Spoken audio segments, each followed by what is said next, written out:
1 strike to Ramirez. Sandy Alomar on deck. And that curveball is too low. 2-1 the count to Ramirez.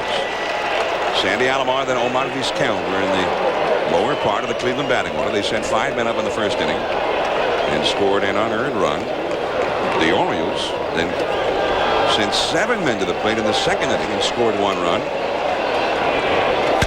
There's a high drive deep into left field. Into the corner. Surhoff. Gone. Home run.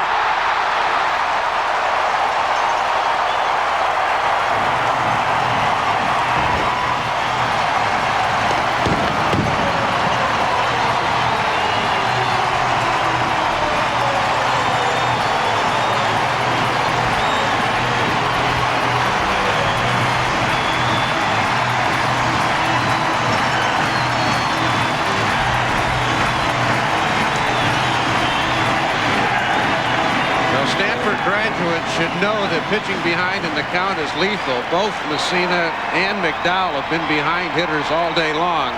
That makes hitters a lot more aggressive. And here Ramirez with his second home run of the series. Here's Alomar. And the curveball in there for a strike. Well, Ramirez, I'm sure, looking for a chance to vindicate himself after that ill-advised throw in game 1, which helped the Orioles get a big inning together to run away with the ball game. And the count is 0-2 to Alomar, chasing another off-speed pitch. And of course Alomar, with that poor throw, that enabled the Orioles to score the winning run on Wednesday on the would-be double play ball. It could have taken the Indians right out of a terrible jam.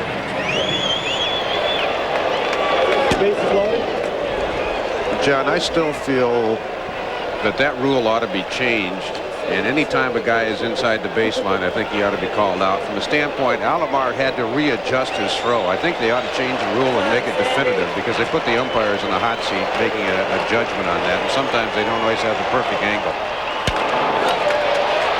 Ripken moving to his right, and he throws him out. So there is 1 away. Now the rule is that is Ramirez putting Cleveland ahead 2-1. Leg kick, fastball out over the plate. Do what he does best. Quick bat. A high, majestic-looking fly ball. I think the wind had a little something to do with that. I think he hit it good, but I think the wind here is kind of swirling right now. You don't really know where it's blowing. But all the times that I played here, it seems that it blowing all the time to right center all the time. Here's Omar Vizquel.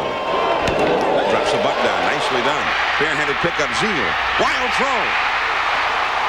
It leaves the field. Vizquel will be moved to second. It's another Baltimore error. Yeah, Davey just looks away. Zeal made a terrific play, pounced on him, but the throw was well offline. No chance for Palmeiro to get it. 2 major mistakes by the Orioles defensively. And it appears the worm has turned. Cleveland making the plays, Baltimore not. Well, I think that what people have to understand is that when you play out here and you play and it's kind of cool outside, and a guy like Omar is trying to do anything he can to just get the Cleveland Indians going in the right direction, is that, you know, your body tightens up, and that's a tough play for Zeal. He made a great play, barehanded it, but sometimes your aim is not what it should be when it's warm outside. And it's a great play, but he just threw it away. Cal just came in and talked to Messina and reminded him to focus on Vizquel at second. Don't let him get a jump and steal third here. Jose Vizcaino, the hitter. Only 1 out, 1 in. We're in the second. Left center field into the alleyway. That will get a run home, and it will go for extra bases. Vizcaino will stop at second, a double. It is 3-1 for Cleveland.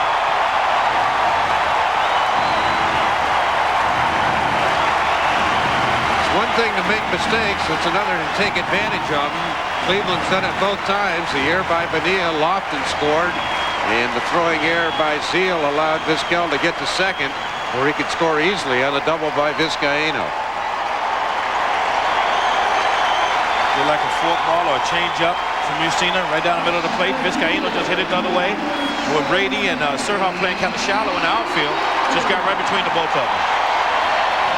Messina had only had one of the real great changeups in the American League, but this year more than in any other year in the past. He really got hurt on that changeup many times, not getting it where he wanted to get it. Allowed 31 homers on the regular season, and Ramirez made it 32 overall. Now Kenny Lofton. 2 runs are in for Cleveland. Still only 1 out, and another man in scoring position, Vizcaino. Lofton safe on the Bonilla error in the first inning. Stole a base and scored a run. Zeal very shallow at third. There goes the run, and the ball is bunted foul. But that's pretty interesting play. Man going, and Lofton knows that Zeal has to go back and cover third. Then he tries to bunt down the third base line. Kenny gets that down. Zeal was paralyzed. Also, Vizcaino probably keeps running too. I mean, when you think about it, it's a great play. He takes off and Kenny squares the bunt. Zeal has to go back to cover the base. If he gets that down, there's no way Vicina's going to get over there and throw Kenny out.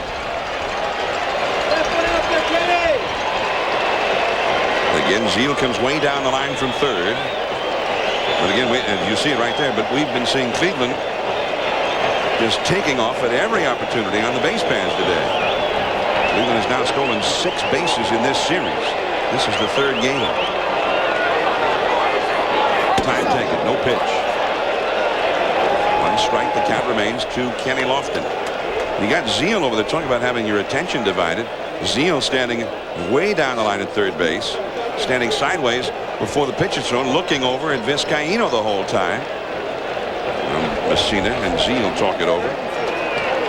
Zeal's in a tough position. I mean, he's right down Kenny's throat. If Kenny decides to swing and hit a ball right down there, he's going to have to make a tough play either way, whether it's a bunt or a ball right at him. So he really has to be heads up over there, because if Vizcaino takes off right now, he's the one that has to be back and cover the base.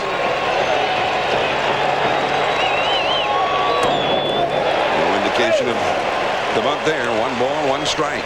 You know, in almost every situation in baseball, there's a way to defense a certain play, but there's absolutely no way to defense this one. If Zeal stays in, then Vizcaino steals the base easily. So Todd Zeal, you talk about being between a rock and a hard place. And that's a foul. Plus, when you talk about a guy like Lofton, I mean, if he gets the bunt down to put runners at first and third, a moment later probably runners at second and third. Real quick. Well, he keynotes the Indians offense. He got aboard on the Bonilla error, and ever since he got aboard, the Indians have been just taking it to Baltimore. 3 runs on 3 hits for Cleveland in the ball game. All the hits have come here in the second inning. That'll get the runner over. Cal Ripken plays a bad hop beautifully and throws out the speedy Lofton. Vizcaino making it over to third base. It looked like it hit the lip of the grass where it meets the dirt.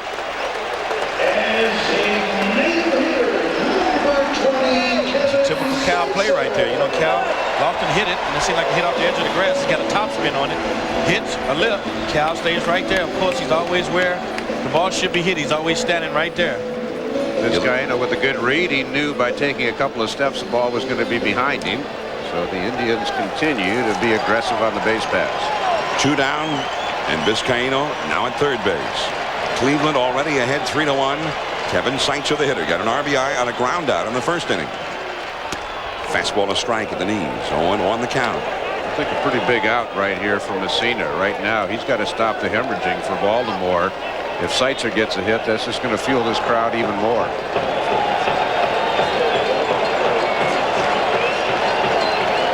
Messina continuing from the stretch with 2 down and a man in third. And it's fouled on the right field line. Couple of fastballs to Seitzer, and quickly Messina ahead of him, 0-2. Well, I think the Cleveland Indians are doing exactly what they're supposed to, what they've been doing all year right now. They're trying to do anything they can. They can't leave no stone unturned right now. They have to come out and play the aggressive type baseball that got them to this point. Yeah, this is the Cleveland Indian ball club that we're all used to seeing, which we did not see for 2 days in Baltimore. Again, reach for and hit foul down the right field line, and another fastball. Still 0-2. Well, for the Indians, it was kind of a double-edged sword. They didn't get very many men on in those series, especially at the top of the lineup. And then when they did, the Indians were 2 for 15 with men in scoring position. Today, Vizcaino's already knocked a man into scoring position. 0-2 to Seitzer. Vizcaino at third. That is a foul ball. What a break for the Orioles. just past Palmeiro, but then just barely fouled. It's a good thing Rafi didn't touch that ball. It would have been fair. You're reading my mind. If that ball hits his glove while he's in fair territory, while the ball's in fair territory, it would have been a fair ball. Just foul. Well, now he's thrown, after getting ahead of him 0-1, 3 consecutive fastballs to the outside, and you see Seitzer leaning out over the plate on that one.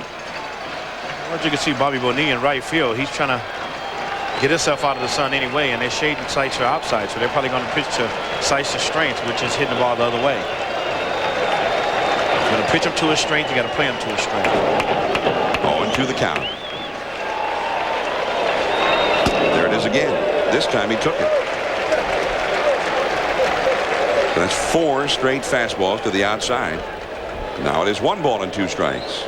Jim Thome, by the way, the big left-handed batting slugger, is on deck. He would be next. 2 down in the second. 2 runs in for Cleveland. It is 3-1 for the Indians. And again the fastball out there, but again missing. 2-2. I think it's kind of like Dave said. This is a big hitter right here for Messina right here. You definitely have to get Seitzer out right here. Messina really laboring in these first 2 innings.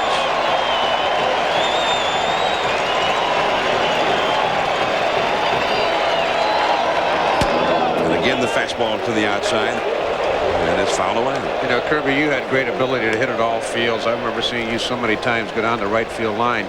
Was it easier for you to take a ball inside and go inside out, or did you like the ball away from you to do that? Well, if it was inside, I pretty much tried to inside out it. I didn't try to pull it or pull off the ball. I tried not to. But the ball away, you can hit it away.